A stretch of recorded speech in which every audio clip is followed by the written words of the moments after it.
కానీ మరి శపిస్తున్నారు ఎందుకు పాపం? బుడ్డోళ్ళు కదా, చిన్న చిన్న కుటీర పరిశ్రమ, జైలుకి పోతారు మీరు అంటే అందరు అంటే నేను ఇక్కడ లాజిక్ ఏం మాట్లాడుతున్నా అంటే, కాదేది విమర్శకు అనర్హం అని మీరెట్లా మాట్లాడుతున్నారో నేనేం చెప్తున్నా అంటే, ప్రపంచంలో ప్రస్తుతం తెలుగు రాష్ట్రాలలో జైలుకు పోవడానికి తప్పు చేయాల్సిన పని లేదు. నేనేమంటున్నా అంటే, మీరు అబ్జర్వ్ చేయండి, విశ్లేషకుల పేరుతోని ఇష్టం వచ్చినట్లుగా మాట్లాడేటువంటి జనాలు ఉన్నారు. ఒకవేళ మనం ఫోన్ చేసి ఏందా ఇట్లా మాట్లాడుతున్నావు అని అడిగితే నాకేమి ఇస్తామని అడుగుతుండేవాడు ఆ విశ్లేషకుడు. అంటే నేను అనేది ఏంటంటే, ఇప్పుడు క్రికెట్ గురించి మాట్లాడాలి అంటే you must be A cricketer, cricketer అయి ఉండాలి. క్రికెటర్ కాకుండా నువ్వు మన విరాట్ కోహ్లీ గురించి మాట్లాడే రైట్స్ నీకు లేవు, సిక్స్ గురించి మాట్లాడే రైట్స్ నీకు లేవు. ఇది నేను నమ్మే సిద్ధాంతం. కరెక్ట్. జ్యోతిష్యం గురించి మాట్లాడాలి అంటే నువ్వు ఖచ్చితంగా జ్యోతిష్కుడు అయి ఉండాలి. అట్లనే నువ్వు ప్రతిదీ నువ్వు సైంటిస్ట్ గురించి మాట్లాడాలంటే సైంటిస్టు, డాక్టర్ గురించి కానీ ఏమవుతుంది అంటే తెలుగు స్టేట్స్లో వాళ్ళు విశ్లేషకులు అని పేరు పెట్టుకుంటారు. విశ్లేషకుడు, నువ్వు ఏ విశ్లేషకుడు చెప్పు? నేను అనేది నువ్వు ఏ విశ్లేషకుడు?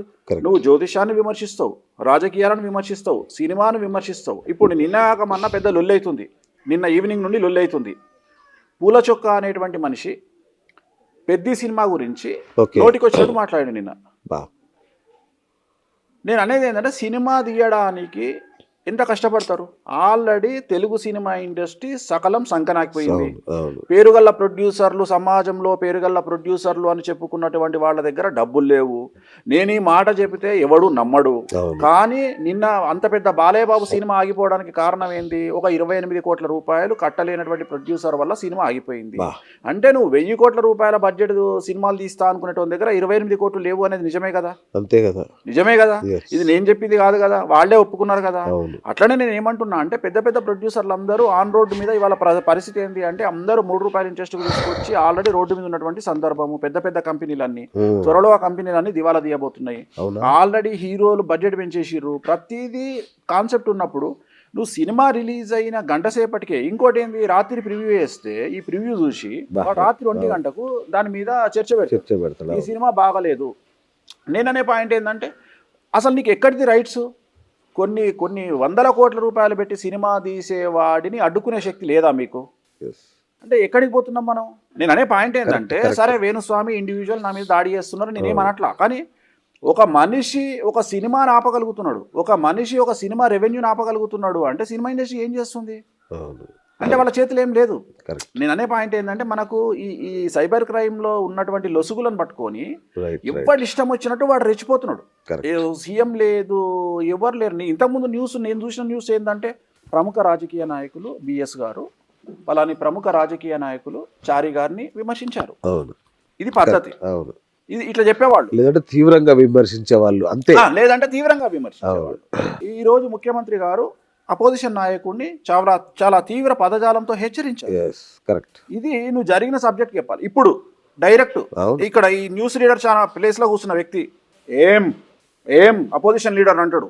ఏం అపోజిషన్ లీడర్ గారు, మీరు రాష్ట్రంలో తిరగాలనుకుంటున్నారా వద్దనుకుంటున్నారా?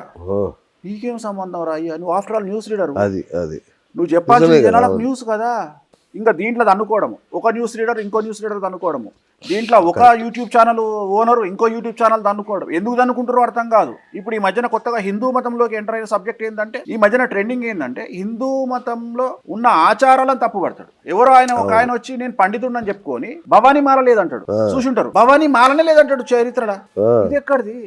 అంటే మీరు అంటే ఎక్కడికి పోతున్నారు అంటే, వ్యూస్ కోసం అని చెప్పేసి వాళ్ళు తెగిస్తున్నారు, వ్యూస్ కోసం అని చెప్పేసి ఐడెంటిటీ క్రైసిస్ లో వీళ్ళు ఉన్నారు, వ్యూస్ కోసం వాళ్ళు ఉన్నారు. సో నేనేమంటున్నా అంటే, ఇది ఇట్లనే సాగదు. అంటే నేను అనే పాయింట్ ఏంటంటే, చంద్రబాబు నాయుడు కంటే, అల్లు అర్జున్ కంటే, జగన్మోహన్ రెడ్డి కంటే, ఒక అమిత్ షా కంటే ఈ ఛానళ్లలో ఉండేవాళ్ళు గొప్పవాళ్ళు కాదు అని నేను నమ్ముతా.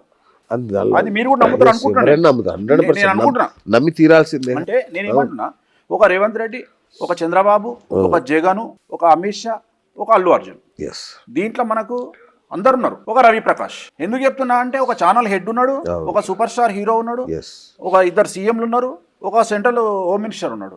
నేనేమంటున్నా అంటే, వీళ్ళకంటే గొప్పోళ్ళు అయితే తెలుగు సోషల్ మీడియా కానీ మెయిన్ స్ట్రీమ్ మీడియాలో ఉండేవాళ్ళు కాదు అని నేను నమ్ముతున్నా. ఖచ్చితంగా వీళ్ళే జైలుకు పోగలిగినప్పుడు మీరెంత, నేనెంత? Right right. అంటే అది ఎక్కడ ఫైర్ అవుతుంది అనేది నేను చెప్పలేను.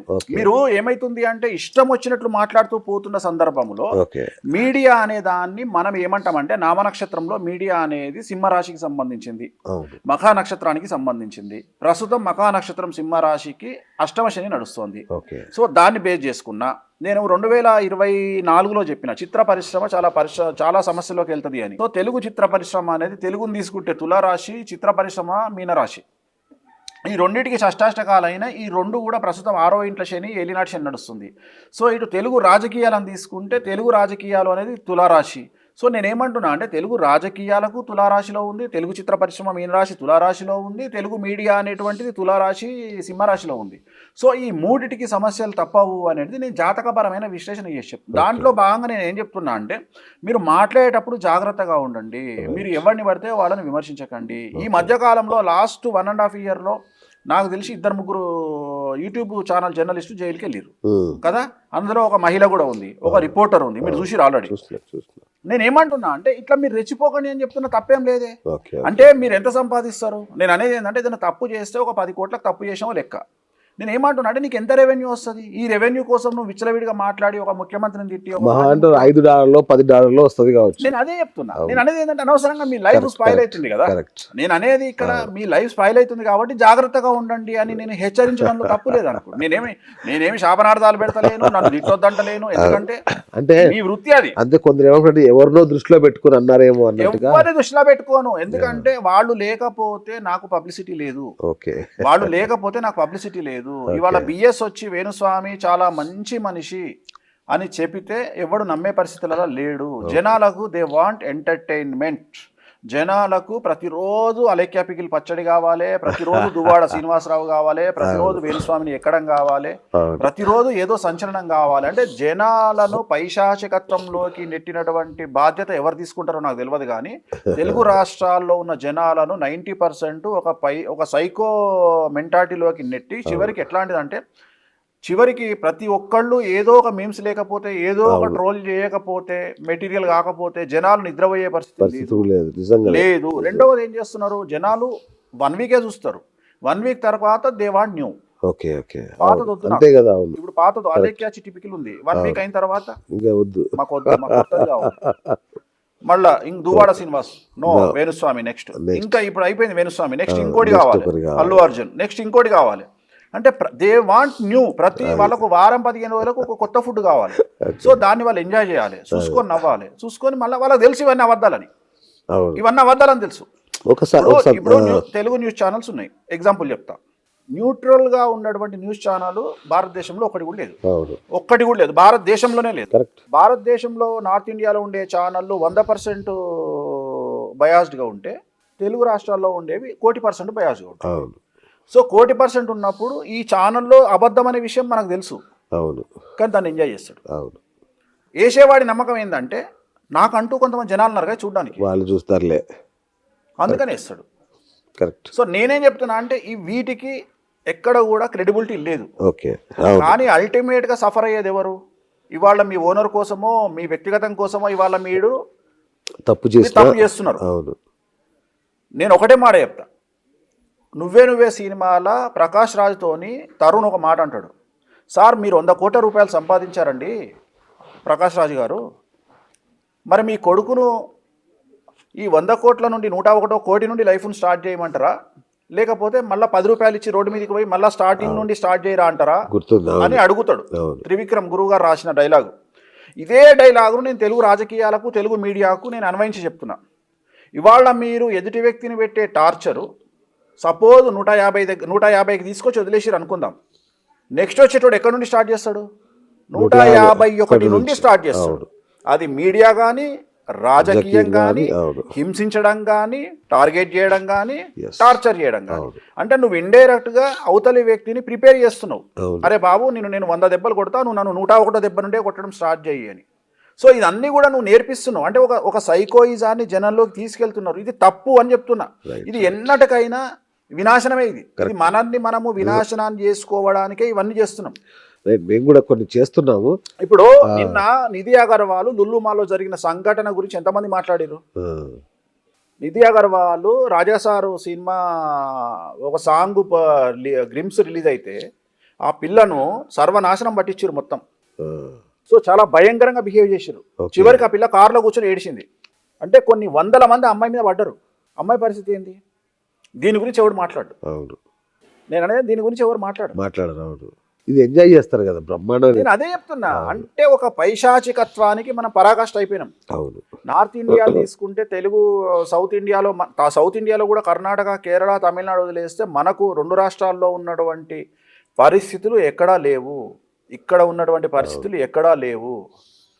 సో చాలా ఘోరంగా ఉంది పరిస్థితి. సో నేను చెప్పదలుచుకున్న పాయింట్ ఏంటంటే, నేను ఒకటే నమ్ముతా, రాజకీయ నాయకుడైనా, సెలబ్రిటీ అయినా, సోషల్ మీడియా ఇన్ఫ్లుయెన్సర్ అయినా, సోషల్ మీడియా జర్నలిస్ట్ అయినా, మెయిన్ స్ట్రీమ్ జర్నలిస్ట్ అయినా, ఎవరైనా నీ జాతకంలో శుక్రుడు కేతువు కలిసి ఉన్నా, శుక్రుడు 6వ ఇంట్లో ఉన్నా, శుక్రుడు 12వ ఇంట్లో ఉన్నా, రవి కేతువులు కలిసి ఉన్నా, రవి నీకు వంశభ్రష్టత్వం ఉన్నా, వంశభ్రష్టత్వం అంటే చెడ్డ పేరు వంశానికి వస్తుంది. Okay okay. సో దానివల్ల ఖచ్చితంగా నువ్వు జైలుకు పోయే అవకాశం ఉంటుంది. ఒక్కరోజైనా నువ్వు జైల్లో ఉంటావు. ఓకే. దానివల్ల ఏమవుతుంది నాకు అనవసరం. ఓకే. అంటే దానివల్ల ఏం కాదు, రైట్ రైట్. దానివల్ల ఏం కాదు. ఇప్పుడు మర్డర్ చేసి జైలుకి వెళ్ళడం వేరు, మానభంగం చేసి జైలుకి వెళ్ళడం వేరు, తెలంగాణ ఉద్యమం చేసి జైలుకి వెళ్ళడం వేరు. సో నేను అనేది ఏంటంటే, నువ్వు ఎట్లా వెళ్ళినావు అనేది నాకు అనవసరం. మొన్న ఒక ఇన్సిడెంట్ జరిగింది, అల్లార్జున్ తీసుకుపోయి లోపల పెట్టి ఒక రోజు. ఏమైనా నష్టమా? ఆయన జీవితంలో ఏమైనా అయిందా? అట్లీస్ట్ ఒక సింగిల్ ఎంటి కూడిందా? అట్లనే అమిత్ షాకి ఏమన్నా అయిందా? రేవంత్ రెడ్డికి ఏమన్నా అయిందా? రేవంత్ రెడ్డి సీఎం అయ్యిండు, చంద్రబాబు నాయుడు సీఎం అయ్యిండు, జగన్ సీఎం అయ్యిండు, అమిత్ షా సెంట్రల్ మినిస్టర్ అయ్యిండు. నేను అనే పాయింట్ ఏంటంటే, ఆ వ్యక్తి చేసే తప్పుల మీద ఆధారపడి ఉంటుంది. సో నువ్వు నిజంగానే తప్పు చేసినప్పుడు, ఒక మర్డరో మానభంగమో చేసినప్పుడు, ఒక స్కామ్ చేసినప్పుడు తీసుకుపోయి లోపలేస్తే అది తప్పు అవుతుంది. కానీ ఆర్థిక నేరం చేసేవాడికి ఇంకా పేరు ఎక్కువ వస్తుంది. ఒక సెలబ్రిటీ, ఇప్పుడు వాళ్ళ విజయ్ మాల్యా సెలబ్రిటీ అయ్యిండు. ఎందుకు అయ్యిండు? అంత పెద్ద ఆర్థిక నేరం చేసిండు కాబట్టి. అట్లాంటి వాళ్ళు భారతదేశంలో తెలుగు రాష్ట్రాలలో 1000 మంది వెళ్తారు దొరకబడితే.